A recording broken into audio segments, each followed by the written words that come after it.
శుభోదయం మిత్రులారా, వార్తా కథనాలపై విశ్లేషణ కార్యక్రమం టీజీటీవీ మార్నింగ్ న్యూస్ కు స్వాగతం. నేను మీ జర్నలిస్ట్ సత్య. ముందుగా రాష్ట్రంలోని ప్రధాన వార్తలను కనుక పరిశీలించినట్టయితే, హైడ్రా తోటి యుద్ధాన్ని మించిన విధ్వంసం జరిగిందా అనంటే అవుననే అంటున్నారు. మరి యుద్ధాన్ని మించిన విధ్వంసం జరిగిందా లేదా అని చెప్పి మీరు గూగుల్ చేసి చెక్ చేసుకోండి. ఇరాన్ ఇజ్రాయెల్ కు సంబంధించి ఏ విధంగానైతే ఆ విధ్వంసం జరిగిందో అదే రీతిలో ఇక్కడ కూడా జరిగింది. కావాలంటే గూగుల్లో చేసుకోరని చెప్పి ఎవరో ప్రతిపక్ష నాయకులు లేదంటే విమర్శకులు కాదు, సాక్షాత్తు ముఖ్యమంత్రి మరి చెప్తా ఉన్న పరిస్థితిని బట్టి చూస్తా ఉంటే హిట్లరే నాకు ఆదర్శం అని చెప్పి హిట్లరే మరి తన పరిపాలనకు స్ఫూర్తిగా తీసుకుంటా అని చెప్పిన రేవంత్ రెడ్డి మరి హిట్లర్ గా నామకరణం చేయించుకోవడానికి తహతహలాడుతూ ఉన్నట్టుగా ఉన్నది.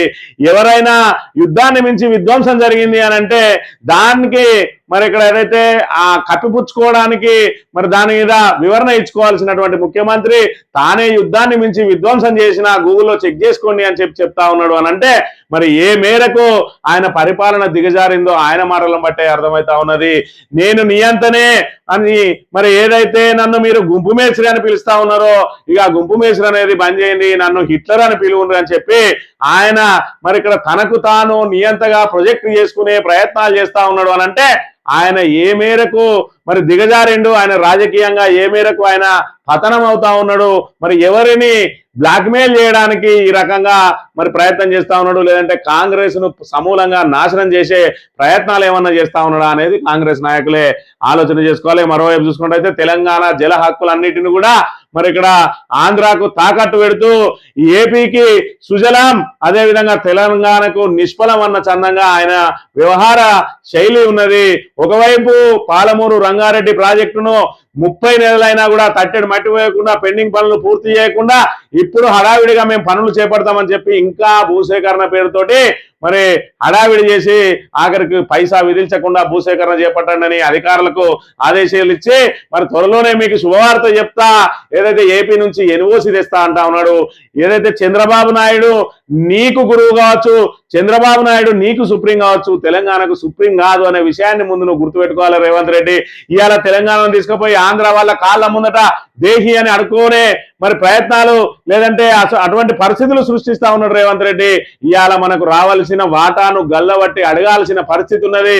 నువ్వు ఏపీ మరి ముఖ్యమంత్రికి శిష్యుని అయితే అయినా కావచ్చు, కానీ ఇవాళ తెలంగాణకు ముఖ్యమంత్రి కాబట్టి నువ్వు తెలంగాణ ప్రజలకు సంబంధించినటువంటి ప్రతినిధిగా ఖచ్చితంగా తెలంగాణ ఆత్మగౌరవాన్ని నిలబెట్టాల్సిన ఏదైతే బాధ్యత నీ మీద ఉన్నదనే విషయాన్ని ఇప్పటికైనా గుర్తుపెట్టుకోవాలి. ఇకపోతే బట్టి భవితవ్యంపై నీడలు అనుకుంటా ఉన్నాయి. ఒకవైపు ఆయన రాజకీయ భవిష్యత్తును మరి ఇక్కడ అంతమొందించడానికి మరి వాళ్ళ ముఖ్య నాయకుడే ప్రయత్నాలు చేస్తూ ఆయనను మంత్రివర్గం నుంచి తప్పించడానికి ప్రయత్నాలు చేస్తా ఉన్నాడు. దానికి ఆయన మీద అనేక రకాల నివేదికలు పోయినాయట. ఆయన చాంబర్ ముందు ఏదైతే కాంట్రాక్టర్లు మరి ఇక్కడ ధర్నా చేసినో అక్కడి నుంచి మొదలుకుంటే ఆయన మీద ఆల్రెడీ కమిషన్ల మంత్రి అని చెప్పి పూర్తి స్థాయిలో ఎస్టాబ్లిష్ చేసిందే వాళ్ళ ముఖ్య నాయకుడు.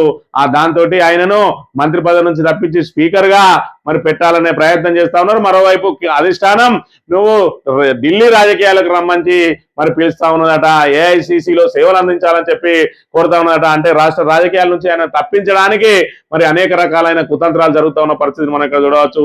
నిన్నటి రోజున హరీష్ రావు RG1 రామగుండం ఏరియాలో మరి ఇక్కడ సింగరేణి సదస్సును ఏర్పాటు చేసిండు, పరిరక్షణ సదస్సు. దానిలో సింగరేణిలో జరుగుతున్న స్కీములు అన్నింటినీ కూడా కళ్ళగట్టినట్టు చూపించి 40 లక్షల టన్నుల బొగ్గు ఏదో మాయమైందని చెప్పిండు. ఇవాళ ప్రొడక్షన్ జరుగుతున్న దాన్ని ఆ ప్రొడక్షన్ తగ్గించుకుంటూ ప్రతి నెల 50,000 టన్నులను తగ్గించుకుంటూ ఇవాళ 40 లక్షల టన్నులను 26 లక్షల టన్నులకు తీసుకొని వచ్చిండు. ఈసారి ఖచ్చితంగా లాభాల బోనస్ లాభాల వాటా వచ్చే పరిస్థితి లేదు అని చెప్పి తెలమైంది. ఖచ్చితంగా నష్టాల్లోకి పోబోతా ఉన్నది. ఇప్పటికే మరి ఏదైతే ఎఫ్డీలు ఉన్నటువంటి సింగరేణిలో ఇప్పుడు ఓడీలు పెట్టి జీతాలు తీసుకురావాల్సిన పరిస్థితి ఏర్పడతా ఉన్నదని మరోవైపు మరి తెలంగాణ రాష్ట్ర ప్రభుత్వం నడవడానికే మరి ఇక్కడ ఏదైతే RBI reserve bank of India 3,000 కోట్ల వరకే అనుమతిస్తుందట. ఓడి అకౌంట్ 3,000 కోట్లు చేబదల్లాగా వాడుకునే మరి వెసులుబాటు కల్పిస్తే ఇవాళ సింగరేణి 4,200 కోట్ల ఓడీలతోటి ఇవాళ సింగరేణి నడిపిస్తా ఉన్నది. అంటే ఒక రాష్ట్రానికి ఉన్న దానికంటే అత్యధికంగా ఇంకో 1,000 కోట్లు అదనంగా ఇవాళ సింగరేణి ఓడి అకౌంట్ తోటి మరి ప్రయత్నాలు చేస్తా ఉన్నది. త్వరలోనే సింగరేణిలో కూడా గోల్డెన్ షేక్ హ్యాండ్ పెట్టి ఇప్పటికే 38,000 మంది ఉన్నారు. అందులో సగం మంది కేసీఆర్ పెట్టినటువంటి కారుణ్య నియామకాల ద్వారా మరి ఇక్కడ నియామకమైన వాళ్ళే 19,000 మంది నియామకమైనరు. ఆ 19,000 మందే కనుక లేకపోయి ఉంటే ఇప్పుడు సింగరేణిలో మిగిలింది 19,000 మందే ఉండే. 1,00,000కు పైగా కార్మికులు ఉన్న మరి సింగరేణి ఇలా 38,000కి వచ్చింది. మరి కారుణ్య నియామకాలు లేకపోతే 19,000కి వచ్చేది. వాటి మీద కూడా విజిలెన్స్ ఎంక్వైరీలు, ఏసీబీ ఎంక్వైరీలు జరిపిస్తా అని చెప్తా ఉన్నారంటే సింగరేణిని సర్వనాశనం చేస్తా ఉన్నది కాంగ్రెస్ ప్రభుత్వం అని చెప్పి నిన్న ఆయన మరి కళ్ళగట్టినట్టు చెప్పిన అంశాన్ని కూడా మనం చూడవచ్చు. వార్తా కథనాలను కనుక పరిశీలించినట్టయితే ముందుగా నమస్తే తెలంగాణలో యుద్ధాన్ని మించిన విధ్వంసాన్ని సృష్టించా హైడ్రాతో అందరినీ వణికించిన ఊహించని రీతిలో హైదరాబాద్ లో ఇల్లు కూల్చడం కావాలంటే మీరు గూగుల్లో వెతికి చూసుకోండి. ఇరాన్ ఇజ్రాయెల్ విధ్వంసాలతో దీన్ని పోల్చుకోండి.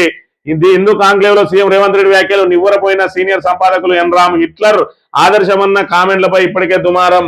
మరొక ముఖ్యమంత్రి తనకు ఆదర్శంగా ఎవరిని పోల్చుకోవాలి? మరి గతంలో ఎవరైతే సక్సెస్ఫుల్ గా ఉన్న లీడర్లు ఎవరైతే ఉన్నారో మరి ఇక్కడ కావాలంటే వైఎస్ తోటి పోల్చుకోవచ్చు, లేదంటే ఎన్టీ రామారావు తోటి పోల్చుకోవచ్చు, లేదంటే పివి నరసింహారావు తోటి పోల్చుకోవచ్చు, లేదంటే రాజీవ్ గాంధీ తోటి పోల్చుకోవచ్చు, లేదంటే మహనీయులు అంబేద్కర్కే నాకు ఆదర్శం అని చెప్పుకోవచ్చు, లేదంటే బాబు జ్యోతిరావు పూలే ఆదర్శంగా చెప్పుకోవచ్చు. కానీ నాకు హిట్లరే ఆదర్శం అని చెప్పి మరి నిన్నటి రోజున ఇంకో అడుగు ముందుకేసిండు. ఇవాళ హైడ్రా అనేది విధ్వంసం సృష్టించడానికే ముఖ్యమంత్రి ఏర్పాటు చేసుకున్నాడు. హైడ్రా ద్వారా కూల్చివేతలే, హైడ్రా ద్వారా విధ్వంసమే తప్ప దాని ద్వారా తెలంగాణ ప్రజలకు ఒరిగేది లేదే అని ప్రతిపక్షాలు ఏవైతే నెత్తి నోరు కొట్టుకుంటూ వస్తా ఉన్నాయో అదే నిజం అని చెప్పి నిన్నటి రోజున రేవంత్ రెడ్డి స్వయంగా అంగీకరించిండు. ఆయన ఇంకొక అడుగు ముందుకేసిండు. వెలుగుమట్లలో ఏదైతే 800 ఇళ్లను నీలమట్టం చేసిన సమయంలో మరి ఇక్కడ గాజాలో ఏ విధంగా అయితే పరిస్థితులు ఉన్నాయో ఖమ్మంలోని వెలుగుమట్లలో అదే పరిస్థితులు ఉన్నాయని చెప్పి ప్రతిపక్షాలు మరి అదే విధంగా కార్టూనిస్టులు కూడా కార్టూన్లు గీసిన పరిస్థితిని మనం చూసినాం. ఇవాళ స్వయంగా ముఖ్యమంత్రి చెప్తా ఉన్నాడు ఇరాన్ ఇజ్రాయెల్ యుద్ధం ఏ విధంగా అయితే జరిగిందో అక్కడ ఏ విధంగా అయితే డిమాలిషన్ జరిగిందో మరి ఇక్కడ మీరు హైదరాబాద్ లో కూడా డిమాలిషన్ చూసుకోండి, గూగుల్లో చెక్ చేసుకోండి, రెండింటిని పోల్చుకొని చూసుకోండి. వాటిలాగా ఏదైతే ఇజ్రాయెల్ దాడి చేస్తే ఇరాన్ లో కూల్చివేతలు జరిగినాయో ఇండ్లన్నీ కూలిపోయినాయో వాటి తరహాలో ఇవి లేకపోతే నాకు ఇట్లనే బిరుదే ఇయ్యకూడదు అన్నట్టుగా మాట్లాడుతూ ఉన్న పరిస్థితిని మనం ఇక్కడ చూడవచ్చు.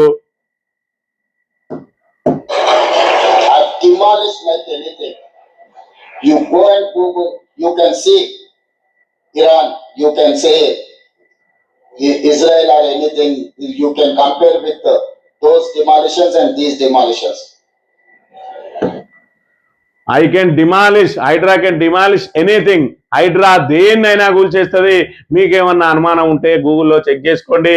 ఇరాన్ అదేవిధంగా ఇజ్రాయెల్ దాడి చేస్తే ఇరాన్ లో ఏ విధంగా అయితే కూలిపోయినాయో మరి those demolitions compare with these demolitions ఏమన్నా తేడా ఉంటే మరి చూసుకోండి, సరి చూసుకోండి, దాని తరహాలో ఉన్నాయి అని చెప్పి నిస్సిగ్గుగా చెప్తా ఉన్నాడు. అని అంటే ఈయన ఏదైతే గుంపు మేస్త్రి అని చెప్పి పిలుస్తా ఉన్నాడో ఆయననే హిట్లర్ అని నామకరణం చేసుకుంటా ఉన్నాడు. ఇలా గుంపు మేస్త్రి అని చెప్పి పిలుస్తా ఉంటే ఆయన ఇగో హర్ట్ అవుతా ఉన్నది, దానికంటే నన్ను నియంత అని పిలవండి, నేను హిట్లర్నే అని చెప్పి ఆయనకైనే మరి చెప్పుకుంటా ఉన్న పరిస్థితి. ఇలాంటి వ్యక్తిని కాంగ్రెస్ మరి అధిష్టానం ఇంకా ముఖ్యమంత్రిగా కొనసాగించడం నైతికత ఉన్నట్ట ఒకసారి ఆలోచన చేయాలి.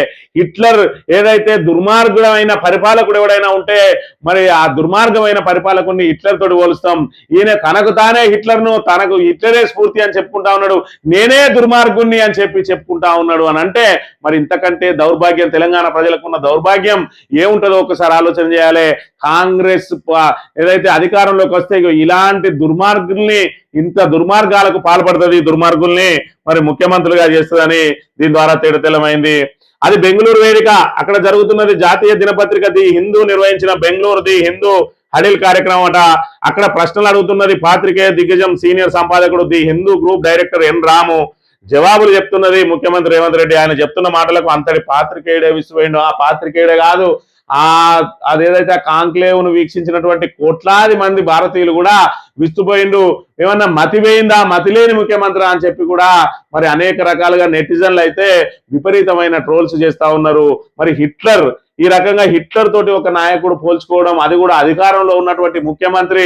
మరి నేను ప్రజల చేత, ప్రజల కొరకు, ప్రజలే ఎన్నుకోబడ్డ నేను ప్రజాప్రతినిధిని, ఇవాళ నన్ను ఎన్నుకున్న ప్రజల కోసం నేను ఎంతకైనా పోరాటం చేస్తా, ఎంతకైనా వారి కోసం ఎన్ని మెట్లైనా దిగొస్తా అని చెప్పుకునే నాయకుడు ఉన్నాడు. కానీ నేను ఎంతైనా కూల్చేస్తా, వాళ్ళను రోడ్ల మీద పెట్టి ఆహాకారాలు చేయించి నేను రాక్షసానందం పొందుతా అని చెప్పుకుంటున్నటువంటి నా ఏకైక నాయకుడు రేవంత్ రెడ్డి అనే విషయాన్ని మనం ఇక్కడ ప్రధానంగా చూడాలి. యుద్ధాన్ని మించిన విధ్వంసాన్ని సృష్టించిన హైడ్రాతో ఎవరు ఊహించని రీతిలో హైదరాబాద్ లో ఇల్లు కూల్చినాం, నగరంలో భయాన్ని పుట్టించినామని బెంగళూరులో తాజాగా ముఖ్యమంత్రి రేవంత్ రెడ్డి చేసిన వ్యాఖ్యలు దుమారం రేపుతున్నాయి. హిట్లర్ నాకు స్ఫూర్తి, హిట్లర్ కోర్ టీం పేరైన హైడ్రాను ఆయన స్ఫూర్తితోనే తీసుకొచ్చాను అని చెప్పుకోవడంపై రాజకీయ విశ్లేషకులు, నెటిజన్లు పెద్ద ఎత్తున విమర్శలు చేస్తా ఉన్నారు. ఎన్నైనా చేసుకొని మనం ఇవాళ సోషల్ మీడియా ధరిస్తే రేవంత్ రెడ్డిని మరి ఇక్కడ తిట్టకుండా యావత్ రాష్ట్ర ప్రజానీకం తిడుతా ఉన్నారు. మరోవైపు చూసుకున్నట్టయితే ఈయన నిస్సిగ్గుగా ఏదైతే రైతులను నట్టేట ముంచుతాడో ఆ రైతు బాంధవుని నేనే అని చెప్పుకుంటాడు, ఏదైతే విద్యార్థులను నట్టేట ముంచుతాడో విద్యా ప్రదాతను నేనే అని చెప్పుకుంటాడు, ఏదైతే మరి ఇక్కడ మహిళలను నట్టేట ముంచుతాడో మహిళలకు కోటీశ్వరులను చేసే మరి ప్రయత్నంలోనే నేనున్నా అని చెప్తాడు. అదే విధంగా సబ్బన్న వర్గాలను, ఇలా నిరుద్యోగులను మరి ఇక్కడ మొదటి సంవత్సరంలోనే 2 లక్షల ఉద్యోగాలు ఇస్తామని చెప్పి, ప్రతి సంవత్సరం జాబ్ క్యాలెండర్ ఇస్తా అని చెప్పి ఇలా నిరుద్యోగులను నట్టేట ముంచి నిరుద్యోగుల పాలిట మరి దేవుని నేనే అని చెప్పుకుని మరి ఇక్కడ మీరు ఏదైతే నవ్విపోదురుగాక నాకేటి సిగ్గు అన్నట్టుగా ఉన్నది రేవంత్ రెడ్డి పరిపాలన అనే విషయాన్ని కూడా మనం చూడవచ్చు. హిట్లర్కు పట్టిన గతే రేవంత్ కు రాష్ట్రంలో హైడ్రా పేరుతో అరాచకం, బుల్డోజర్ల విధ్వంసమే నయా నాజీ పాలనకు నిదర్శనం అంటున్న కేటీఆర్. హిట్లర్ ఆదర్శమన్న సీఎం వ్యాఖ్యలపై తెలంగాణ వాదుల ఆగ్రహం. జ్ఞానమున్న వారెవరు హిట్లర్ను ఆదర్శంగా తీసుకోరు, కట్టా శేఖర్ రెడ్డి. మిగిలి ఉన్న రేవంత్ ఇమేజ్ ను కూల్చేసే మాటలు ఇవి అంటున్న కె శ్రీనివాసు. మరి ఇక్కడ తెలివి ఉన్నవాడు, జ్ఞానం ఉన్నవాడు ఎవడు కూడా నాకు హిట్లర్ ఆదర్శం అని కానీ ఇవాళ విధ్వంసం సృష్టిస్తా ఉన్నదని చెప్పి అనేక ఆరోపణలు ఎదుర్కొంటున్నటువంటి హైడ్రాను మేము హిట్లర్కు హైడ్రా అనే పదం ఇష్టం కాబట్టి, హిట్లర్ నాకు స్ఫూర్తి కాబట్టి ఆ పదాన్ని తీసుకున్నా అని చెప్తా ఉన్నాడు. అని అంటే హైడ్రా అనేది విధ్వంసాలు సృష్టించడానికే ఏర్పాటు చేసింది అని చెప్పి ఆయన చెప్పకనే చెప్తా ఉన్నాడు, డైరెక్టే చెప్తా ఉన్నాడు. మరోవైపు చూసుకున్నట్టయితే హైడ్రా ఇప్పటి వరకు సృష్టించింది విధ్వంసమే. అది ఏదైతే ఏ చెరువు కుంటలను అయితే నేను రక్షించిన అని చెప్పుకుంటా ఉన్నదో హైకోర్టులు మొట్టికాయలు వేస్తూనే ఉన్నది. నిబంధనలు లేవు, దానికి రూల్స్ లేవు, రెగ్యులేషన్స్ లేవు, కోర్టు ఆదేశాలంటే మరి దానికి ఆ లెక్క లేదు. మరి ఇన్నిటిని చూసి హైడ్రాకు నిత్యం తలంటుతా ఉన్నది, ఆఖరికి జైల్లో వేస్తా అని చెప్పే కాడికి వచ్చింది. అలాంటి హైడ్రా మరి హిట్లర్కి ఆదర్శంగా తీసుకొని హైడ్రాను పెట్టిండు అంటే ఆ హైడ్రా విధ్వంసమే చేస్తుంది అని చెప్పి మరి రేవంత్ రెడ్డి చెప్తాడు. నేను విధ్వంసాలే చేస్తా, నేను యుద్ధాన్ని మరిపించే విధంగా అక్కడ కూల్చివేతలను మరిపించే విధంగా ఇక్కడ కూల్చివేస్తానా, కావాలంటే గూగుల్లో చెక్ చేసుకోండి అని చెప్తా ఉన్నాడు. అని అంటే ఎంతటి ఆదర్శవంతమైన ముఖ్యమంత్రిని కాంగ్రెస్ అధిష్టానం మన తెలంగాణకి ఇచ్చింది. ఆయన కింద పనిచేసే మంత్రులు ఇప్పటికైనా సిగ్గుతోటి జావాలే, లేదంటే రాజీనామా చేయాలి తప్ప ఇంకా ఆయన మంత్రివర్గంలో కొనసాగితే మీరందరూ హిట్లర్ కు బానిసలుగా మారుతారని, బానిసలే అని చెప్పక తప్పని పరిస్థితి. ఏపీకి సుజలం, తెలంగాణకు నిష్ఫలం. దక్షిణ తెలంగాణకు కాంగ్రెస్ ఉరి. గురువు కోసం రాష్ట్రానికి రేవంత్ తీరం ద్రోహం అంటున్న హరీష్ రావు. గోదావరి కావేరి లింక్ పేరిట ఏపీ భారీ కుట్ర. నల్లమల సాగర్ కోసమే పోలవరం నుంచి ఏపీ కేంద్రం కూడబలుకొని జల కుతంత్రం. అన్ని రహస్య భేటీలే, మినిట్స్ బయట పెట్టారు. రాష్ట్రానికి గోదావరిలో 213 టీఎంసీల నష్టం. కృష్ణా నీటిలో తెలంగాణ హక్కులకు విఘాతం. నోరు పెదపని బీజేపీ నేతలు, కేంద్ర మంత్రులు. జల కుట్రలు ఆపకపోతే మరో పోరు తప్పదంటున్న హరీష్ రావు. తెలంగాణను తప్పించి పోలవరం నుంచే గోదావరి కావేరి లింక్ పేరిట కేంద్ర నిధులతోనే జలాలను తరలించుకుపోయేందుకు చంద్రబాబు కొత్త ఎత్తుగడ వేస్తున్నాడు. ఆ కుట్రలను అడ్డుకొని ప్రశ్నించాల్సింది పోయి ముఖ్యమంత్రి రేవంత్ రెడ్డి, మంత్రి ఉత్తమ్ కుమార్ రెడ్డి వంత పడుతున్నారు. తుగ్లక్ చేతలు, అవగాహన రాహిత్యంతో తెలంగాణకు తీరని నష్టం చేస్తా ఉన్నారు. జీసీ లింక్ పేరిట నల్లమల సాగర్ కు, ఆపై ఏపీకి జలాలను తరలించే తాజా ప్రతిపాదనతో తెలంగాణకు తీరని నష్టం జరుగుతుంది. ఈ లింకుతో తెలంగాణకు ఒక్క చుక్క కూడా రాదు. గోదావరి కావేరి నదుల అనుసంధానంతో తెలంగాణ తన వాటా 74 టీఎంసీలను కోల్పోతుంది. తాజా ప్రతిపాదన వల్ల మొత్తం గోదావరిలో 213 టీఎంసీలను మనకి ఏదైతే అలొకేషన్ అయి ఉన్నదో అలొకేషన్లకు వెళ్ళి 213 టీఎంసీలు పోతే కృష్ణా నుంచి 16 టీఎంసీలను మరి వాడుకోవాలని తాము 16 టీఎంసీలు గోదావరి నుంచి వాడుకుంటామని ఏపీ చెప్తున్నది. ఇది ఆచరణలోకి వస్తే ఫస్ట్ ఎఫెక్ట్ జూరాల మీద పడతాట. జూరాల నుంచి తాగునీరు కూడా అందే పరిస్థితి లేదు. ఇవాళ మరి ఇక్కడ గోదావరి కావేరి అనుసంధానానికి ఉన్న తెలంగాణకి ఏం సంబంధం? ఇవాళ మన మిగులు జలాలకు సంబంధించి వాళ్ళు ఏమైనా చేసుకున్నారు అని అంటే మిగులు జలాలకు సంబంధించి ప్రాజెక్టులు కట్టడానికి ఏ విధంగా డిపిఆర్లు ఇస్తారు, దానికి మరి అనుమతులు ఎందుకు ఇస్తారు అని అంటే పక్కింటోడు మరి కోడికూర అనుకుంటేంది ఆడు కుందేలు కోసుకుంటేంది అని చెప్పి ఈ తెలివి తక్కువ దద్దమ్మ మాట్లాడతాడు. ఇవాళ వాళ్ళు ప్రాజెక్టు కట్టుకున్నట్టయితే రేపటి రోజున వాళ్ళకు నీటి అలొకేషన్ ఇస్తే మరి ఇక్కడ ఎగువన ఉన్న మన నీళ్ళకి వెళ్ళి వాళ్ళకు అలొకేషన్ పోతుంది. కాబట్టి రేపటి రోజున మనం ఏదైతే 900 పైచీలకు టీఎంసీలను వాడుకోవాల్సిన మరి ఏదైతే హక్కు మనకున్నదో ఆ హక్కును కాలరాసే ప్రమాదం ఉన్నదని తెలిసి కూడా ఇవాళ కేవలం చంద్రబాబు నాయుడికి గురుదక్షిణ ఇవ్వడానికి తెలంగాణ జల హక్కులన్నింటినీ కూడా ఇలా తాకట్టు పెడతా ఉన్నాడు.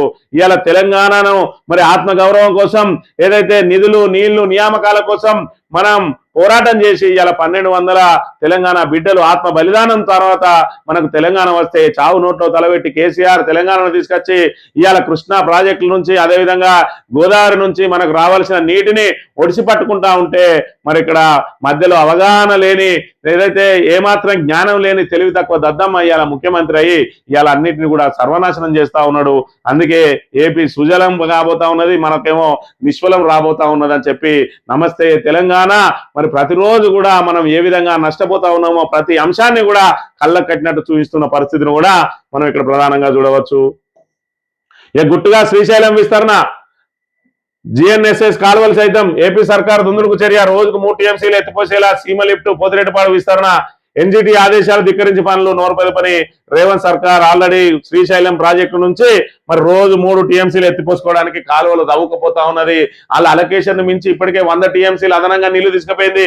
ఇంకా కూడా ఏదైతే డెడ్ స్టోరేజ్ నీటిని కూడా తరలించుకపోవడానికి కాలువలు తవ్వుతా ఉంటే ఈ దద్దమ్మ రేవంత్ రెడ్డి మరి నోరు మూసుకొని ఉంటా ఉన్నాడు. ఇలా మరి ఉత్తమ్ కుమార్ రెడ్డి లాంటి వాళ్ళన్నా నోరు మెదపకుండా మరి రేవంత్ రెడ్డిని ఆయనను ముందర పెడతా ఉంటే రేవంత్ రెడ్డి మరి ఇక్కడ హిట్లర్ ను స్ఫూర్తిగా తీసుకొని ఆయన కూల్చివేతలు తెలంగాణను సర్వనాశనం చేయడానికే ఆయన ప్రయత్నం చేస్తా ఉన్న పరిస్థితిని అయితే మనం ఇక్కడ చూడవచ్చు.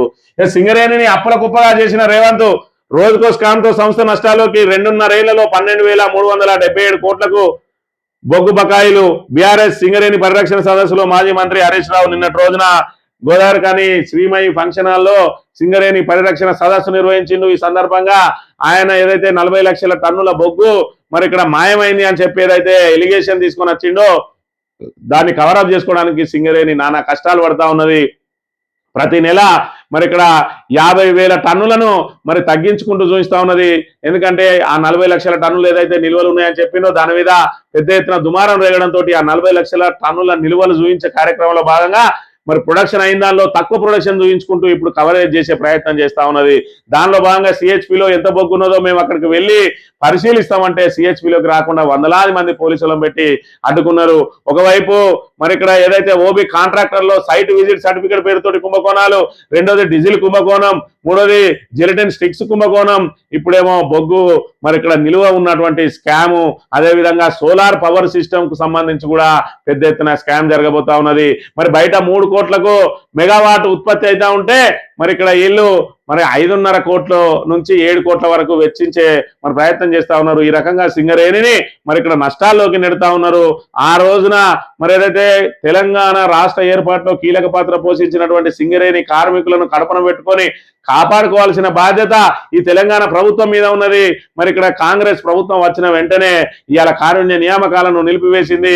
మరి ఉద్యోగ అవకాశాలు కల్పించి యువతకు మరి ఇక్కడ వాళ్లకు భవిష్యత్తు మరి కల్పించాల్సిన ఈ ప్రభుత్వం మరి కేసీఆర్ ఏదైతే 19,000 కారుణ్య నియామకాలు చేపట్టిండో వాటి మీద మరి ఇక్కడ వీళ్ళు ఏదైతే ఆ మెడికల్ బోర్డును కొనసాగించాల్సింది పోయి మరి దాన్ని ఆపేసి 19,000 కారుణ్య నియామకాలు ఏవైనా అయితాయో వీటి మీద మేము విచారణ చేస్తామని చెప్పి ఈ సర్కార్ మరి ఇక్కడ ఆల్రెడీ నియామకమైనటువంటి ఆ ఉద్యోగులను యువ ఉద్యోగులను కూడా వేధించే ప్రయత్నం చేస్తా ఉన్నది. ఈ స్కాములు అన్నిటి కూడా ఖచ్చితంగా ప్రభుత్వం సమాధానం చెప్పాలి. ఇలా సైట్ విజిట్ సర్టిఫికేట్ తోటి మరి ఇక్కడ అది తప్పు అని ఒప్పుకొని 9 బ్లాక్ ను మీరు ఏదైతే టెండర్లు రద్దు చేసిండ్రో మరి నీ బావమరిది సృజన్ రెడ్డి, అదే విధంగా ఇంకొక 5-6 కాంట్రాక్టులు ఇక్కడ చూసుకున్నట్టయితే RG3 పరిధిలోని OCP2 లో మరి C5 వాళ్ళకు కూడా ఎక్సెస్ టెండర్ వచ్చింది. ఇవన్నీ కూడా రింగ్ అయి కాంట్రాక్టర్లు వంచుకున్నారు. సుజన్ రెడ్డి నేతృత్వంలో వాటిని ఎందుకు రద్దు చేయాలని చెప్పి నిన్న నేరుగా నిలదీయడం జరిగింది. మరోవైపు చూసుకున్నట్లయితే సింగరేణిని ఏ విధంగా దోచుకుపోతా ఉన్నారో, సింగరేణి డబ్బులను తీసుకొని పోయి సింగరేణి ఓడిలోకి నెట్టి ఇవాళ 2.5 సంవత్సరాల్లో సుమారు 12,377 కోట్లు మరి ప్రభుత్వం దగ్గరనే ఉన్నాయి. వాటిని ఇవ్వకుండా ఇవాళ సింగరేణిని నిర్వీర్యం చేస్తా ఉన్న పరిస్థితిని, అదేవిధంగా రాబోయే రోజులలో ముఖ్యమంత్రి చంద్రబాబు నాయుడు ఉన్న రోజున సింగరేణి గోల్డెన్ మరి షేక్ హ్యాండ్ పెట్టి అలా ఉద్యోగులను ఏ విధంగా అయితే తొలగించిందో ఇలా 38,000 మంది ఉన్న ఉద్యోగులను సగానికి సగం తొలగించడానికి గోల్డెన్ షేక్ హ్యాండ్ పథకం తేబోతా ఉన్నాడు. మరి ఇలా ఏదైతే రిటైర్మెంట్ కు దగ్గర ఉన్న వాళ్ళకు మరి ఇక్కడ ఆల్రెడీ హార్ట్ పేషెంట్లు, హార్ట్ సిజేరియన్ అయిన వాళ్ళు, కిడ్నీలు ఫెయిల్ అయిన వాళ్ళు, అదే విధంగా క్యాన్సర్ పేషెంట్లు పోయినా కూడా వాళ్లకు అన్ఫిట్ చేయకుండా వేధిస్తా ఉన్నది కాంగ్రెస్ ప్రభుత్వం అని చెప్పి 12వ తేదీన భూపాల్పల్లిలో ఈ స్కామ్లకు సంబంధించి మరిన్ని వివరాలు కూడా అక్కడ సింగరేణి పరిరక్షణ సదస్సులో మరిన్ని వివరాలు వెల్లడిస్తా అని చెప్పి నిన్నటి రోజున బాంబు వేయడం జరిగింది హరీష్ రావు అనే విషయాన్ని మనం ఇక్కడ గమనించాలి. ఇక ఊగిసలాటలో బట్టి బయట అస్త్ర కేంద్రంగా సైలెంట్ గా మారుతున్న సమీకరణాలు, కేంద్ర రాజకీయాల్లోకి రావాలని కాంగ్రెస్ అధిష్టానం సూచన. రెవెన్యూ నుంచి పొంగులేటి అవుట్, శ్రీధర్బాబు చేతికి ఆర్థిక శాఖ ఆట, రవాణా శాఖ బాధ్యతల నుంచి పొన్నమును తప్పిస్తారని ప్రచారం. మంత్రులు జూపల్లి కృష్ణారావు, కొండా సురేఖ, భవిత ప్రశ్నార్థకం. ప్రభుత్వ తీరుపై 2 ఏజెన్సీల ద్వారా అధిష్టానం రహస్య సర్వే, ఒక్కరొక్కరిని ఢిల్లీకి పిలిపించి మాట్లాడుతున్న అధిష్టానం అట. కాంగ్రెస్ లో ఏదో జరుగుతున్నది. వరుసగా రాష్ట్ర మంత్రులు, కాంగ్రెస్ నేతలు ఢిల్లీ వెళ్తుండడం, ఒక్కొక్కరితో అధిష్టానం పెద్దలు మాట్లాడుతుండడం, సైలెంట్ గా మారుతున్న సమీకరణాలపై పలు సంకేతాలు ఇస్తున్నాయి. అందుబాటులో ఉన్న సమాచారం ప్రకారం రాష్ట్ర మంత్రివర్గంలో మార్పులపై కాంగ్రెస్ నాయకత్వం కసరత్తు చేస్తున్నట్టు కనిపిస్తున్నది. డిప్యూటీ సీఎం బట్టి పదవికి ఎసరు పెట్టేందుకు కాంగ్రెస్ పార్టీ రాష్ట్ర ముఖ్య నేత పావులు కదుపుతున్నట్టు ఇప్పటికే వార్తలు రాగా, విక్రమార్క కేంద్ర రాజకీయాల్లోకి రావాలంటూ ఢిల్లీ పెద్దలు ఆయనను కోరడం అనుమానాలకు మరింత బలం చేకూరుస్తా ఉన్నది. మొత్తంగా మరి ముఖ్యమంత్రి అయిదామని చెప్పి కలలు కన్నటువంటి బట్టి విక్రమార్క ఆఖరికి ముఖ్యమంత్రి అయిన తర్వాత, మరి ఏదైతే ఉప ముఖ్యమంత్రి అయిన తర్వాత గతంలో చూసుకున్నట్టయితే మరి 10 సంవత్సరాల పాటు ఏదైతే రేవంత్ రెడ్డి ఏం చేసిందో ఏం చేయలేదో, మరి ఇక్కడ ఏదైతే మీసం దువ్వినందుకు పక్కనోడు ఎగిరి పడి చచ్చినందుకు నేనే అని చెప్పి ఏదైతే రేవంత్ రెడ్డి చెప్పుకుంటా ఉన్నాడో, మరి అందులో బట్టి పాత్ర కీలకం అనే విషయాన్ని ఇక్కడ మనం పరిగణించాలి. బట్టి ఏదైతే సిఎల్పి నాయకునిగా పాదయాత్ర చేసిండు, కానీ ఇవాళ ఆయన దళితుడైనందున, ఈయన రెడ్డి అయినందున మరి ఆయన ఏదైతే మాటలతోటి కోటలు కడతాడు, ఈయనేమో స్థానికంగా అందరినీ మమేకం అవ్వకుండా వేయండు. ఇవాళ ఏదైతే నిజం కంటే అబద్ధాలు చెప్పడానికే మరి ఇక్కడ ఏదైతే జనాలు మరి ఆకర్షితులయ్యే అవకాశం ఉన్నాయి. కాబట్టి ఇలా రేవంత్ రెడ్డి మరి సినిమా డైలాగులతోటి మరి అలా నేనే మొత్తం కేసీఆర్ ను అది చేసిన ఇది చేసిన అని చెప్పి చెప్పుకుంటా ఉన్నాడు. మరి ఇక్కడ కేసీఆర్ కాలి గోటికి కూడా సరిపోయిన రేవంత్ రెడ్డి ఇవాళ ప్రగల్భాలు వలుకుతా ఉన్నాడు. రేపటి రోజున కొడంగల్లో నిన్ను ఓడించి తీరుతామని చెప్పి హరీష్ రావు మరి సవాలు విసిరిండు. ఇప్పటికైనా ఆ సవాలుకు నిలబడి కొడంగల్లో ఓడిపోతే రాజకీయ సన్యాసం ఈ 2వ అన్న తీసుకుంటాడా చూడాలి. ఈ బట్టి విషయానికి వస్తే మరి బట్టిని తప్పియడానికి రేవంత్ రెడ్డి అనేక ప్రయత్నాలు చేస్తా ఉన్నాడు. ఎందుకంటే ఇమ్మీడియట్ గా ఆయన కుర్చీకి ప్రమాదం బట్టి విక్రమార్కతోటే ఉన్నాయి. కాబట్టి ఆయన ఏదైతే కమిషన్లు తీసుకుంటా ఉన్నాడని చెప్పి పెద్ద ఎత్తున ఆయన మీద మరి జరుగుతున్న ప్రచారానికి మరింత ఊతం ఇచ్చింది రేవంత్ రెడ్డి.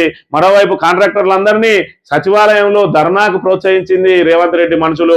ఇదంతా కూడా ఎక్స్పోజ్ చేసి అధిష్టానానికి పెట్టి ఆయనను ఒక అవినీతి మంత్రిగా చిత్రీకరించి ఆఖరికి ఆయన భవిష్యత్తునే మరి ఇక్కడ మొత్తాన్ని ఏదైతే ఆయన భవిష్యత్తు మీద నీడలు అలుముకునేలా చేసిండు, ఆయన భవిష్యత్తునే ప్రశ్నార్థకంగా మార్చిండు రేవంత్ రెడ్డి. ఇలా స్పీకర్ గా పోవడమా, మరి సెంట్రల్ రాజకీయాలకు పోవడమా అని అంటే అక్కడేమో కాంగ్రెస్ అధికారంలో లేదు, ఏదో రాజ్యసభ తీసుకొని కేంద్ర మంత్రి అయితే అనేది కూడా లేదు. సిఎల్పి ఏదైతే ఏఐసిసిలో తీసుకున్నట అక్కడ పనిచేయి, నీకు రేవంత్ రెడ్డికి నీకు వడదలేదు కాబట్టి నువ్వు పక్కకు జరుగు.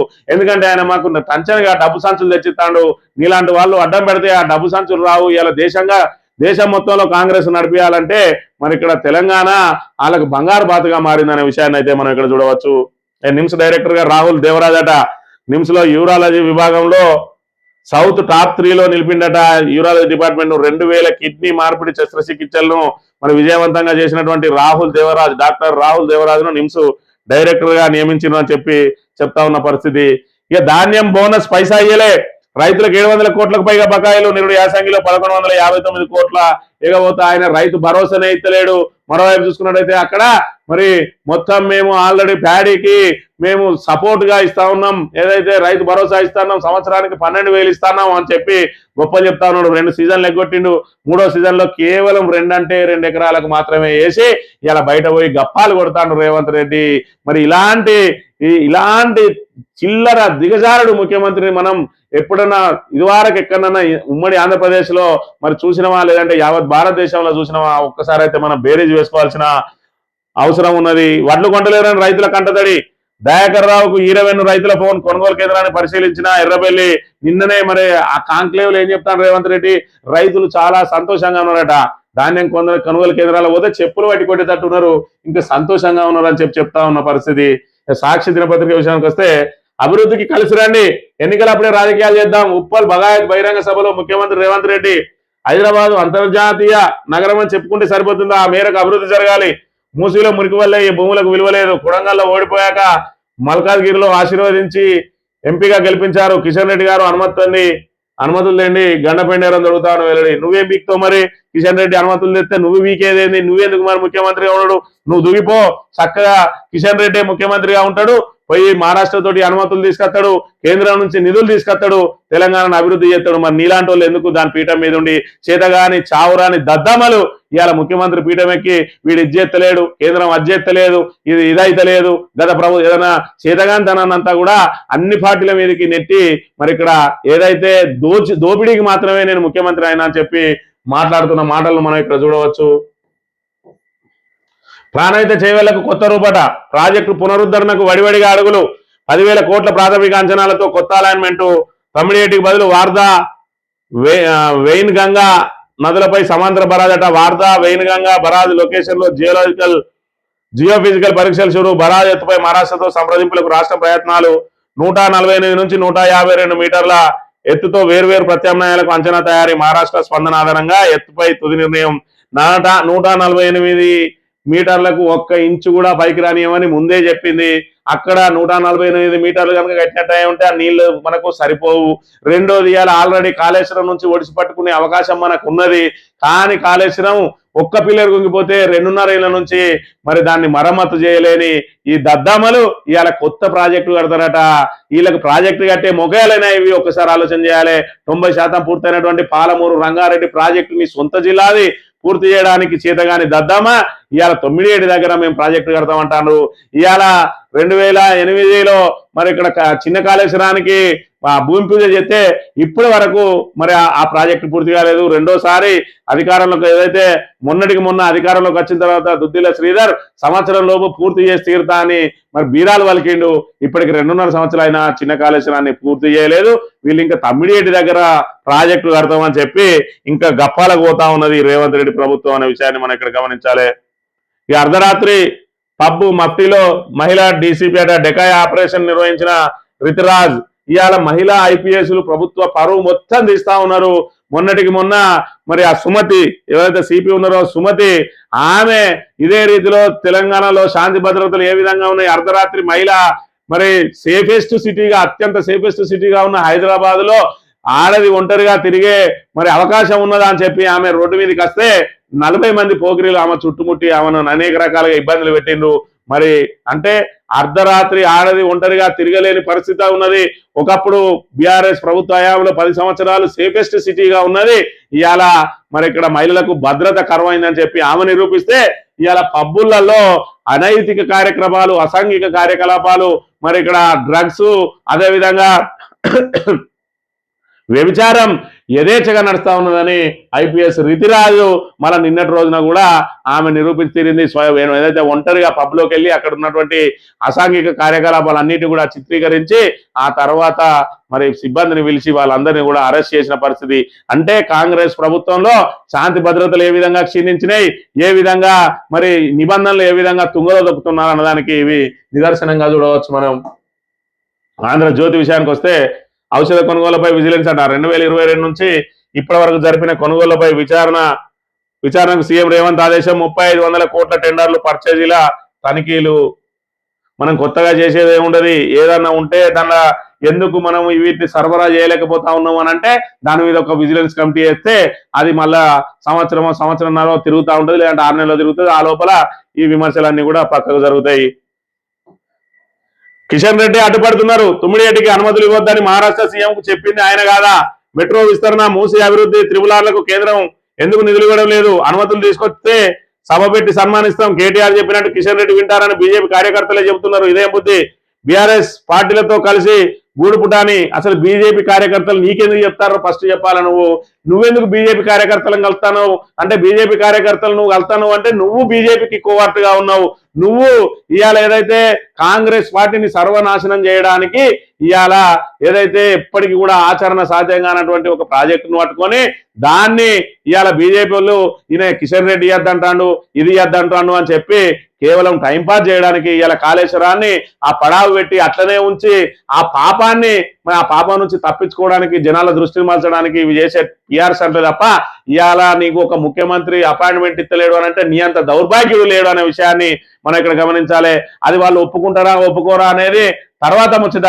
కానీ ఒక రాష్ట్ర ముఖ్యమంత్రి ఇంకో రాష్ట్ర ముఖ్యమంత్రిని మరి అపాయింట్మెంట్ అడిగితే సాధారణంగా రెడ్ కార్పెట్ వెలిసి ఆహ్వానించి నీకు బొకేలు ఇచ్చి శాలువా కప్పి సన్మానం ఇచ్చి బయటకు పంపించాలి. లేకపోతే మరి నీలాంటి దొంగలు మా రాష్ట్రంలో అడుగుపెట్టే అసొంటి అప్రతిష్ట మాకు అద్దు అని గిట్ట నీకు అపాయింట్మెంట్ ఇస్తానా, మరి అపాయింట్మెంట్ ఇస్తలేడా చెప్పాలి. ఒక రాష్ట్ర ముఖ్యమంత్రికి మరో రాష్ట్ర ముఖ్యమంత్రి దగ్గర అపాయింట్మెంట్ ఎందుకు దొరకది? నీకు అనుమతి వస్తుందా అనుమతి రాదా తర్వాత ముచ్చట. నువ్వు కూర్చొని మాట్లాడుకుంటే వాళ్ళు ఓకే అంటారా, వాళ్ళు అడ్డుకుంటారా రెండో ముచ్చట. కానీ అపాయింట్మెంట్ ఇస్తలేరని చెప్పుకోవడానికి సిగ్గుచేటు. ఇంకా నువ్వు ఓటుకున్నోడు దొంగవు లేకపోతే బ్లాక్ మెయిల్ ఆర్టీఎల్ వేయడానికి వస్తాను ఇంట్లో అనుకుంటారా? నేను ముఖ్యమంత్రిగా భావిస్తలేరా? ఒకసారి ఆలోచన చేయాలి. ఇలా ఏదైతే కిషన్ రెడ్డి పేరు పెట్టుకొని కొన్ని రోజులు, వీళ్ళ మీద పేరు పెట్టుకొని కొన్ని రోజులు ఇవన్నిటిని డైవర్షన్ చేసుడు కాకుండా నువ్వు ఇవాళ బీజేపీలతోటి అంటగాగుడు బంద్ చేయి. ముందుగాలు నువ్వు ఇవాళ ఏదైతే ప్రతిపక్ష ముఖ్యమంత్రిగా పోరాటం చేయి. నువ్వు అక్కడికి పోయి ఏదైతే సరైన రీతిలో అపాయింట్మెంట్ తీసుకొని మరి వాళ్ళని అడుగు. ఎట్టి పరిస్థితుల్లో 148కి ఇయ్యమని చెప్పి ఆల్రెడీ నిర్ణయం జరిగింది. దాని మీద అపాయింట్మెంట్ ఇస్తలేరని ఇంకా తుమ్మిడి గట్టి కడతాము అని చెప్పి ఇది ఎవరిని మభ్యపెట్టడానికి చేస్తున్న పనిలో ఒకసారి తెలంగాణ ప్రజానీకం ఆలోచన చేయాలి. ఇక నన్ను ఆపేవాడు తెలంగాణలో పుట్టలేట. మీ తాటాకు చప్పులకు భయపడడానికి నేను కేసీఆర్ కాదు, కిషన్ రెడ్డి అంటే పెద్ద తోపు తురుంకాను. అక్కడ ఆ ఇంటికాడ ఆ చుట్టుపక్కల కూడా రాడు, ఈయన దగ్గర పని కావాలని చెప్పి హైదరాబాద్ లా అంతటి దరిద్రుడు కిషన్ రెడ్డి. ఇవాళ రేవంత్ రెడ్డి కిషన్ రెడ్డి ఒకరిని తిట్టుకొని ఇవాళ డైవర్ట్ చేయడానికి చేసే ప్రయత్నాలు. నిన్ను నేను తిడతా, నన్ను నువ్వు తిట్టు, మన ఇద్దరమే ఇక్కడ ప్రధాన పార్టీలు అని చెప్పి మరి ఇక్కడ ప్రజల లోపల ఎక్స్పోజ్ అయిదామని చెప్పి ఈ డ్రామాలు తప్ప ఆయన లేవులేదనే విషయాన్ని మనం ఇక్కడ గమనించాలి.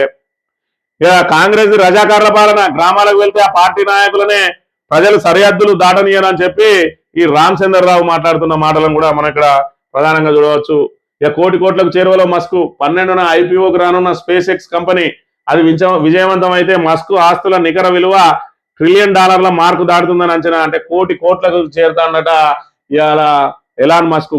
కోట్లు అంటే అది సామాన్యమైన ముచ్చట కాదు అనే విషయాన్ని మనం ఇక్కడ ప్రధానంగా చూడాలి. నేడు ఇండి కూటమి జన్ బంధన్ కాంగ్రెస్ నేతృత్వంలో ఢిల్లీలో మిత్రపక్షాల కీలక సమావేశం. 23 పార్టీలు వస్తాయంటున్న జయరాం. 2029 ఎన్నికలపై ప్రధాన దృష్టి. ఉమ్మడి వ్యూహంపై నేతల కసరత్తు. ఢిల్లీకి చేరిన TMC chief Mamata. DMK Aam Aadmi పార్టీలు దూరమైనవి. ఆల్రెడీ మరి ఇక్కడ డిఎంకేను దూరం చేసుకున్నది కాంగ్రెస్. ఇక టీఎంసీ దీది వాళ్ళు ఎంబడున్నా ఒకటే లేకున్నా ఒకటే, ఎందుకంటే వాళ్ళు ఉన్న ఎంపీలు మరి ఇక్కడ వీళ్ళకి ఏదైతే ఆ డీలిమిటేషన్ బిల్లు మహిళా బిల్లు ప్రవేశపెట్టే సమయానికి టీఎంసీలో ఉన్న వీళ్ళందరూ కూడా మరి బీజేపీ వాషింగ్ మిషన్ లో పడి మంచిగా క్లీన్ అయి బీజేపీలో చేరుంటారు. కాబట్టి ఈ డీలిమిటేషన్ బిల్లు ఖచ్చితంగా మళ్ళీ పట్టాలెక్కబోతా ఉన్నది. మహిళా బిల్లు డీలిమిటేషన్ బిల్లు ఖచ్చితంగా అమలు కాబోతా ఉన్నది. బీజేపీ తన పంతం నెగ్గించుకోబోతా ఉన్నది. దానిలో భాగంగా ఇవాళ తమిళనాడులో అన్నామలైనే వదులుకున్నది ఇవాళ బీజేపీ పార్టీ. ఎందుకంటే అక్కడ డిఎంకే నుంచి కాంగ్రెస్ ను దూరం చేయడంలో మరి ఇక్కడ ఖచ్చితంగా సక్సెస్ అయిందని చెప్పవచ్చు. ఏదైతే త్రిముఖ పోరు కనుక జరిగినట్టే డిఎంకే త్రిముఖ పోరు కూడా కాదు, 4 మరి చతుర్ముఖ పోటీ జరిగే అవకాశం ఉండు. అన్నామలై చెప్పినట్టు కనుక బీజేపీ ఉన్నట్టయితే అక్కడ పూర్తి స్థాయిలో ఏఐడిఎంకేను వదిలేసి ఉన్నట్టే ఖచ్చితంగా చతుర్ముఖ పోటీ జరిగేది. మరింత ఓట్లు చీలి ప్రభుత్వ ఓటు వ్యతిరేక ఓటు చీలి డిఎంకే మరి ఎంతో కొంత మెజార్టీ సీట్లు సాధించే అవకాశం కూడా ఉండేది. మొత్తంగా అన్నామలైని వదిలేసుకొని అయినా కూడా ఇవాళ డిఎంకేకు కాంగ్రెస్ కు మధ్యలో మరి వాళ్ళకు వైరం అయితే ఉట్టియగలిగింది బీజేపీ. దాంతో ఇవాళ కాంగ్రెస్ కు దూరమైంది డిఎంకే. రేపటి రోజున డిఎంకే నేరుగా సపోర్ట్ చేస్తుందా లేదంటే ఓటింగ్ కు దూరంగా ఉంటుందా? నేరుగా సపోర్ట్ చేస్తే అత్యంత లాభం. మరి ఓటింగ్ నుంచి దూరంగా ఉన్నా కూడా బీజేపీకి లాభమే. మొత్తంగా మరి ఇండి కూటమిలో ఉన్న లుకలుకలు అయితే బయటపడ్డ పరిస్థితిని మనం ఇక్కడ ప్రధానంగా చూడాలి. సర్కారు విద్యకు మరణ శాసనం. ప్రభుత్వ బడుల సంఖ్యను తగ్గిస్తామన్న సీఎం ప్రకటనపై ఉపాధ్యాయ సంఘాల ధ్వజం. పాఠశాలల తగ్గింపులో వేల మంది విద్యార్థుల భవిష్యత్తు దెబ్బతింటుందన్న ఆందోళన. ఆ నిర్ణయాన్ని వెనక్కి తీసుకోకపోతే రాష్ట్ర వ్యాప్త ఉద్యమం చేస్తామని హెచ్చరిక. విద్యను ప్రజలకు అందుబాటులో ఉంచడం ప్రభుత్వ బాధ్యత అని చెప్పి స్పష్టీకరణ అట. మరి ఇక్కడ ఏదైతే పాఠశాలలో 4,000కు తగ్గిస్తామని చెప్పిందో ఇక్కడ ఉపాధ్యాయుల నుంచి మొదలైంది. రేపటి రోజున మరి ఇక్కడ విద్యార్థుల తల్లిదండ్రుల వరకు, సామాన్యుల వరకు, తండాల నుంచి, మరి అదేవిధంగా గూడాల నుంచి కూడా పెద్ద ఎత్తున నిరసన వ్యక్తం కాబోతా ఉన్నది. విద్యను విస్తృతం చేయాలంటే ప్రతి గడప గడపకు, ప్రతి గల్లీ గల్లీలో పాఠశాల పెట్టాలంటే ఈయన మరి 10లకు ఒక పాఠశాల పెడతా అని చెప్తా ఉన్న పరిస్థితిని మనం ఇక్కడ చూడవచ్చు. తిరుచి ఈస్ట్ బరిలో రాఘవ లారెన్స్ టీవీకే నుంచి పోటీ చేస్తారని ప్రచారం 11న ప్రకటన చేయనున్నట్లు వెల్లడి అట. మరి విజయ్ ఏదైతే 2 జాగాల నుంచి పోటీ చేసి విజయం సాధించిండో ఒకదాన్ని ఆల్రెడీ రాజీనామా చేసిండు. అక్కడి నుంచి లారెన్స్ కు అవకాశం ఇస్తారన్నారు. మరి త్రిష ఉన్ను మరి విజయ్ల మీద అనేక రకాలైన రూమర్స్ క్రియేట్ అయినాయి. అయినా కూడా త్రిష తన స్నేహితుని వెంటనే నిలిచింది. ఆమెను అక్కడి నుంచి బరిలో నిలబెట్టి ఆమెను మంత్రి చేస్తారని అనుకుంటే మరి ఇక్కడ లారెన్స్ కి ఇస్తారని చెప్తా ఉన్న పరిస్థితి. త్రిషను అయితే ఇప్పటి వరకు బ్యాక్ ఎండ్ లోనే ఉంచుతున్న పరిస్థితిని కూడా మనం ఇక్కడ చూడవచ్చు. పాఠశాలలు 15 నుంచి పొడిగింపట 12న ప్రారంభం కావాల్సిందే. మరో 3 రోజులు ఆలస్యంగా మరి ప్రారంభం కాబోతా ఉన్నాయట. ఇక ఈనాడు దినపత్రిక విషయానికి వస్తే అనుమతులు ఎందుకు ఇయ్యారు? 50 సార్లు ఢిల్లీ వెళ్ళిన స్పందించలే. తుమ్మిడిరెడ్డి మెట్రోను కిషన్ రెడ్డి అడ్డుకుంటున్నారు. మెట్రో విస్తరణ RRR కావాల్సిందే. 75 లక్షల టన్నుల ధాన్యంలో 50 లక్షలే కొంటామంటే ఎలా? వీటన్నిటిపైన 15 తర్వాత కార్యాచరణ చేపడతా. మరి ఇక్కడ ఆ రోజు కేసీఆర్ పండించిన పంట కొంటలేదు కేంద్రం అంటే నువ్వు ఏ విధంగా అయితే మరి నోరు నెత్తులు పెట్టుకొని మాట్లాడినావో అది ఇవాళ నీకు వర్తించదా? ఒక్కసారి ఆలోచన చేయాలి. రెండోది 50 సార్లు అయినా కూడా మరి సహకరిస్తలేరు అంటావు, బడే బాయ్ అంటావు. టీఆర్ఎస్ వాళ్ళకు కేంద్రంతో ఏ విధంగా సఖ్యతతో మెదలాలనో తెలియదు. నేను మెదిలి సూచిస్తా, పనులు చేసి సూచిస్తా అని పెద్ద పెద్ద మాటలు, పొడుగు మాటలు మాట్లాడినావు. కానీ ఉన్న 1.5 ఫీటుకు నీ పనులు కూడా 1.5 ఫీట్ పనులే ఉన్నాయనే విషయాన్ని ఇక్కడ ఆలోచన చేయాలి. అక్కడ చేత కాకపోతే మళ్ళీ ఇక్కడ చొర్రుడు మొత్తంగా బీజేపీ తోటి వైరం పెట్టుకున్నట్టు, అంటే మరి ఇక్కడ ముందు మాత్రం వైరం పెట్టుకున్నట్టు వెనక నుంచి మళ్ళీ దోస్తాన్ చేసుకుంటా ఇవాళ 2 పార్టీలు మనమే మనుగడలో ఉండాలి. మరి ఇక్కడ ఏదైతే బీఆర్ఎస్ ను ముందుగాలు కొట్టేస్తేనే రేపటి రోజున కాంగ్రెస్ ఆల్రెడీ పతనం అయిపోయింది. రేవంత్ రెడ్డి ఎట్లా కాంగ్రెస్ లో ఉండడు కాబట్టి రోజు రోజుకు కాంగ్రెస్ ను ఆయననే సర్వనాశనం చేస్తా ఉన్నాడు. తద్వారా బీజేపీని కూడా పెంచే ప్రయత్నం ఆయననే చేస్తా ఉన్నాడు. రేపటి రోజు నేను తెలుగుదేశం నుంచి పోటీ చేసి మరి ఆ తెలుగుదేశం, బీజేపీ, జనసేనల ద్వారా ఇలా కూటమిని ఏర్పాటు చేసి రేపటి రోజున రేవంత్ రెడ్డి ఖచ్చితంగా మరి ఆయనను ముఖ్యమంత్రిగా మరి ఏదైతే మరి పదవీ కాలం పూర్తయ్యాక ఉంచుతారా, మధ్యలో తొలగిస్తారా అంటే తొలగించే అవకాశం అయితే లేదు. ఎందుకంటే రేవంత్ రెడ్డి ఆల్రెడీ బీజేపీ తోటి అంటగాగుతా ఉన్నాడు, తెలుగుదేశం తోటి అంటగాగుతా ఉన్నాడు. కాబట్టి ఈయన పార్టీని చీల్చి పక్క అటు వెళ్ళిపోయే ప్రమాదం ఉంటుంది. కాబట్టి టెక్నికల్ గానైనా మరి ఇలా కాంగ్రెస్ అక్కడ నిలబడి ఉండాలంటే రేవంత్ రెడ్డిని కదిలియద్దు. అదేవిధంగా ఇవాళ మరి వీలైనంత వరకు తెలంగాణ నుంచి వచ్చే ఆదాయాన్ని పార్టీ పెంపు కోసం ప్రయత్నం చేసుకోవాలి. లేదంటే రేవంత్ రెడ్డి కూల్చేస్తే ఉన్నది పోతుంది, ఉంచుకున్నది పోతుంది అని చెప్పి కాంగ్రెస్ ప్రయత్నం చేస్తా ఉన్నది. కాబట్టి ఈ 5 సంవత్సరాలు రేవంత్ రెడ్డికి డోకా లేదు. కానీ మళ్ళీ 5 సంవత్సరాల్లో ఈయనను మాత్రం ముందర పెట్టి ఎన్నికలకు పోవడానికి కాంగ్రెస్ సిద్ధపడదు. కాబట్టి ఖచ్చితంగా ఈయన కూడా మరి ఆయన దారి వెతుక్కుంటా ఉన్నాడు. దానిలో భాగంగానే బీజేపీని పెంచి పోషించే ప్రయత్నంలో భాగంగానే ఇవాళ ఈయన చేస్తూ ఉన్న పనులన్నీ ఈయన ఒక్క దెబ్బకు 2 పిట్టలు అన్నట్టు ఇటు కాంగ్రెస్ ను సర్వనాశనం చేస్తా ఉన్నాడు, ఇటు బీజేపీకి హైప్ క్రియేట్ చేస్తున్నా అని చెప్పి అనుకుంటా ఉన్నాడు. కానీ ఇవాళ బీజేపీకి జాకీలు పెట్టినా కూడా తెలంగాణలో లేచే పరిస్థితి లేదు. ఎందుకంటే బీజేపీ నేతలందరూ కూడా మరి ఇక్కడ తమ స్వప్రయోజనాల కోసం ఇవాళ రేవంత్ రెడ్డి తోటి మిలాఖత్ అయి ఇవాళ ఎవరికి వాడు సొంత పనులు చేసుకుంటా ఉన్నారు, ప్రతిపక్ష పాత్ర పోషిస్తలేరు అని చెప్పి పూర్తిగా తెలంగాణ ప్రజలకు అవగతమైంది. కాబట్టి ఎవరు కూడా బీజేపీని నమ్మే పరిస్థితి లేదు. రేవంత్ రెడ్డి నేతృత్వంలో కాంగ్రెస్ ఎన్నికలు పోయే పరిస్థితి లేదు. కాంగ్రెస్ ఇంకో 40-50 సంవత్సరాలు తెలంగాణలో మనుగడ సాధించే పరిస్థితి కూడా లేదు. కాబట్టి ఈ 2.5 సంవత్సరాలు తెలంగాణను మరి ఇక్కడ ఇంకా దోపిడీకి గురి కాకుండా కాపాడుకోవాల్సిన బాధ్యత తెలంగాణ ప్రజలదే అని తెలియజేస్తూ ఇది ఈ రోజు మార్నింగ్ న్యూస్. తెలియబడతాం. Thank you very much.